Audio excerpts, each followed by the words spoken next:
అంటే ఎలక్షన్ కాబట్టి ఇప్పుడు ఎన్నికలు కాబట్టి కళ్ళబుల్లు కళ్ళు చెప్పుకుంటూ వస్తారు మామూలు. ట్యాక్సీలు ఇతనే కాదు కదా ఎత్తేసింది, కేంద్రం కదా, కేంద్రమే చెప్పేసింది. ట్రాక్టర్లకి ఆటోలకి వచ్చేసి కేంద్రం చెప్పింది. ఈయన వాళ్ళు కేంద్రం వాళ్ళు ఏందో చెప్తా అంటే ఈయన ఒప్పుకుంటారు, నేను చేశాను అంటాడు. అంతేగాని కేంద్రం ఆల్రెడీ కేంద్రం చెప్పిన తర్వాత ఇతను మళ్ళీ మరుసటి రోజు నేను చేశానని చెప్పుకుంటూ వస్తున్నాడు. కేంద్రం చేసిండేది ఇది ఆటో వాళ్ళకి కూడా. నేను చేసి ఒరిగిపెట్టింది ఏమేమి లేడే ఆటో వాళ్ళకి కూడా. ఆటో వాళ్ళు కూడా ఇన్ని రోజులు ఎఫ్సీలు చేయించుకోవాలంటే దాదాపు 14-15 వేల రూపాయల దాకా వచ్చేది. ఏదో కేంద్రం అది ట్యాక్స్ ఎత్తేసింది, దానివల్ల ఇంకా షేపు కేంద్రం చేసిన పని ఇది చంద్రబాబు నాయుడు చేసిండేదేం కాదు. అతనేదో నేను చేశానని చెప్పుకుంటున్నాడు అంతే.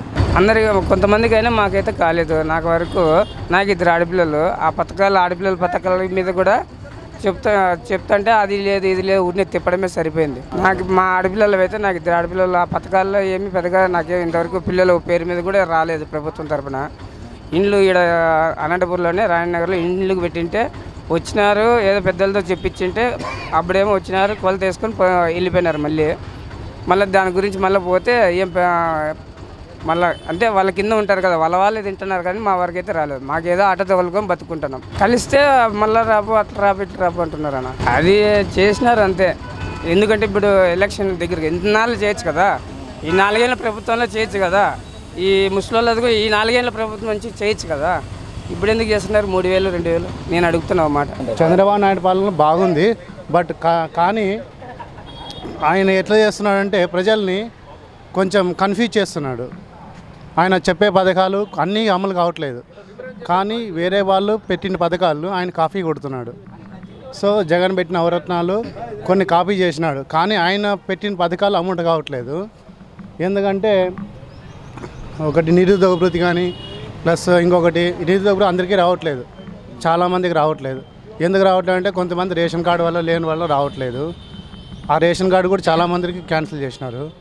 సో ఆయన కొంచెం రావడానికి కష్టంగా ఉంది ఏపీ ప్రజలు. చంద్రబాబు రుణమాఫీ అన్నాడు, రుణమాఫీ సబ్సిడీగా జరగలేదు. గోల్డ్ లోన్ అదేదో చెప్పారు, రైతులది డాక్యుమెంట్ అది సబ్సిడీగా జరగలేదు. ఫస్ట్ ఇచ్చినాడు, మళ్ళీ ఇప్పుడు ఇవన్నీ ముందే చేయొచ్చు కదా. ఇవన్నీ 3-4 నెలలు ముందు, ఇప్పుడు 3 చెక్కులు ఒకటే విడత ఇచ్చినాడు. 3,000 3,000 4,000 అని. ఇప్పుడు ఎందుకంటే ఆడవాళ్ళను అట్రాక్ట్ చేయడానికి ఇది ఓట్ల కోసమే. అంటే ఇప్పుడు అంతే, ఇంకా 3 నెలలు ముందు చేస్తే ఓట్ల ఈ 10,000 కాకుండా మొత్తమే క్లోజ్ చేయొచ్చు కదా రుణమాఫీ. ఇప్పుడు ఎంత ఉంటుంది, ఒక్కొక్కరు 60,000 70,000 30,000 ఉంటుంది. కట్టిన వాళ్ళు కొంతమంది ఉంటారు, డ్వాక్రా మహిళలు, మొత్తం క్లోజ్ చేయొచ్చు కదా. ఇది ఎందుకు 3 విడతలు ఇట్లా ఇవ్వడము? లేదంటే ఒకటే చెక్ ఇవ్వచ్చు కదా, 10,000 ఒక్కొక్కరు నంబర్కి. 10 మంది ఉంటారు, ఒక్కొక్కరు 10,000 1,00,000 పూరా క్లోజ్ చేయొచ్చు కూడా. దీని నుండి కొంతమంది గవర్నమెంట్ ఎంప్లాయీకి కూడా జీతాలు కరెక్ట్గా పోలే, కొంతమందికి ఏదో పెండింగ్ ఉన్నాయి ఇవి కూడా. ఈ వీడియో గనుక మీకు నచ్చినట్లయితే లైక్ చేయండి, షేర్ చేయండి. మరిన్ని వీడియోస్ కోసం మా ఛానల్ను సబ్స్క్రైబ్ చేయండి.